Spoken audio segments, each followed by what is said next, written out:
Okay, so my next one. You see, I really get way too into these little things. I'm sorry. You know, that's what Google is for. You go to Google image and say strutting. And this is the one I found that I could actually put up here.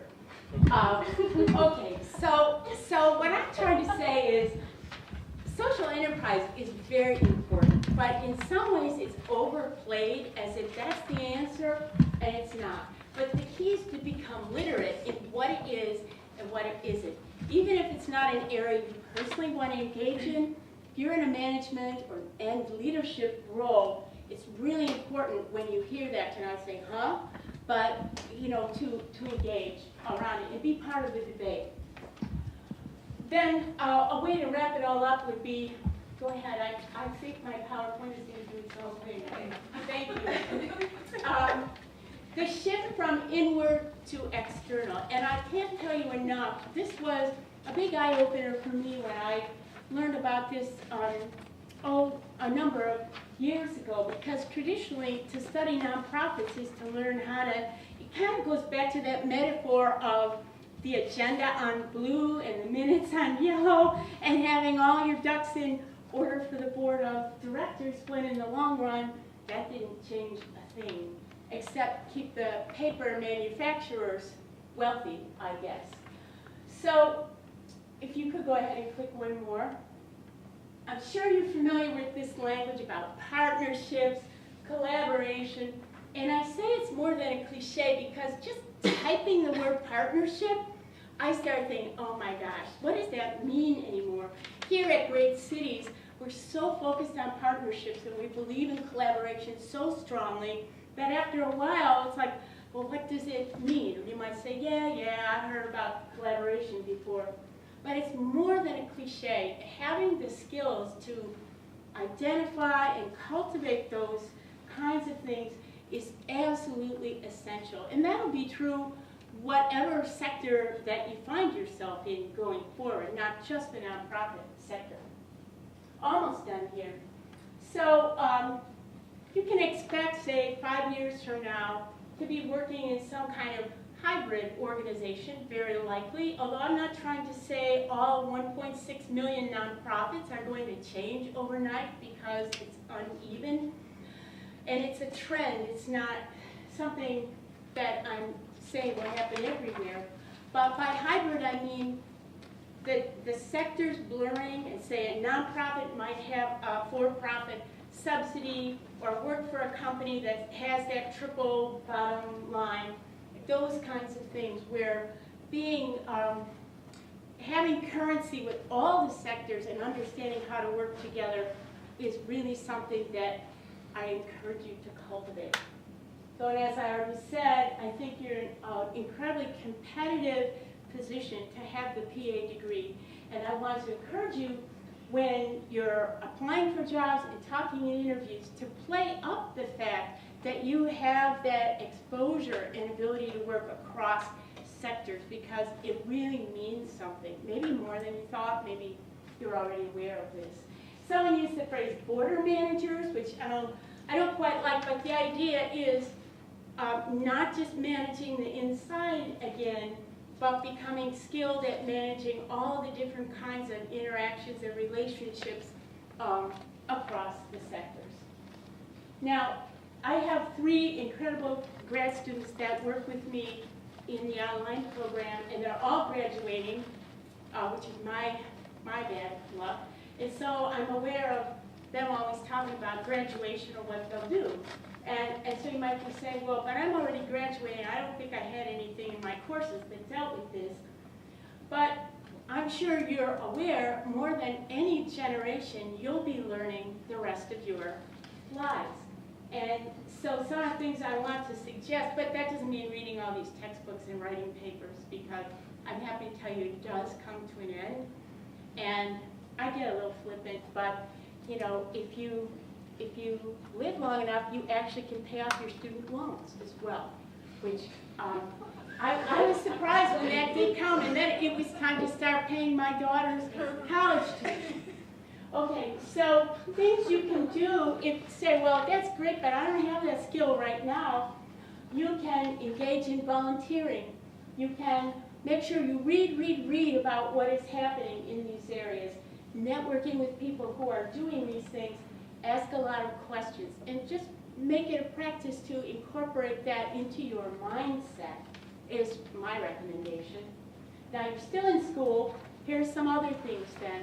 Would be when you have a choice with a class project or a paper, and if this kind of approach I'm talking about is something that really strikes you, is something you want to cultivate, think about how you can use your learning opportunities ahead of you to build your knowledge base in this area. Internships, I know you've all got opportunities before you, work experience, and again, networking. So there are a lot of ways to become more familiar with these things and get experience. Now, the ultimate, okay, there we go. So, thanks for indulging me with all my little things. But this is my last slide. And to go back to 1981, I was only there a year, so there was life after being an office manager in a NIMBY organization.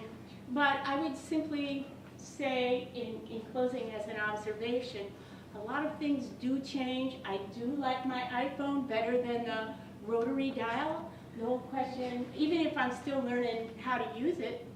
And I just remarked to some, I don't know anybody that has FaceTime on their iPhone, so if you want to give me a call, I can practice. But there's going to be this need for changing the world, something that we all embrace by being part here at UIC and in the program you're studying in, and focusing on the problems and solving them and working across the sectors is pretty much, you can't go wrong preparing yourself to move in that direction.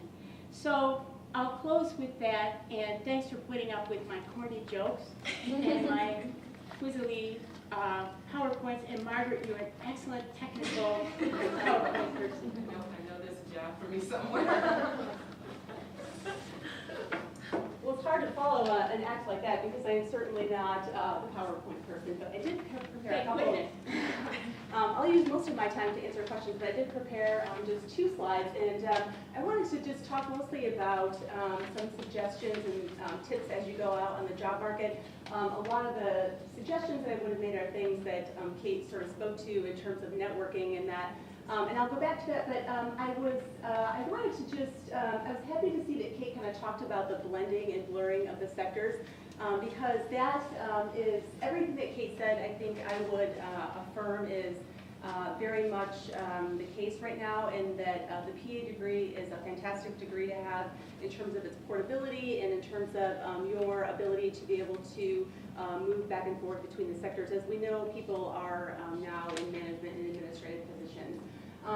So as much as things are sort of regressing toward the mean and the sectors are becoming a little bit more alike, I wanted to just highlight a few things that we know are somewhat nice benefits of working in the nonprofit sector, and maybe a few things that might sort of affirm for you that you have chosen a good sector to work in if you're planning to work in the nonprofit sector. So I just have 2 slides, but if you want to just go ahead, Margaret.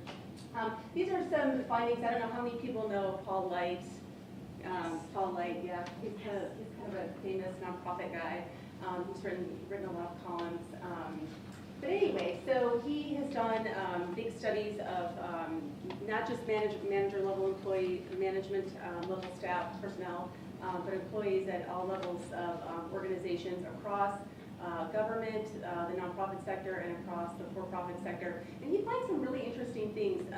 Perhaps it's not surprising to most of you that people who work in the nonprofit sector have, on average, much higher levels of job satisfaction. They say things like, I feel that I have, I'm contributing to the public good and serving the public interest.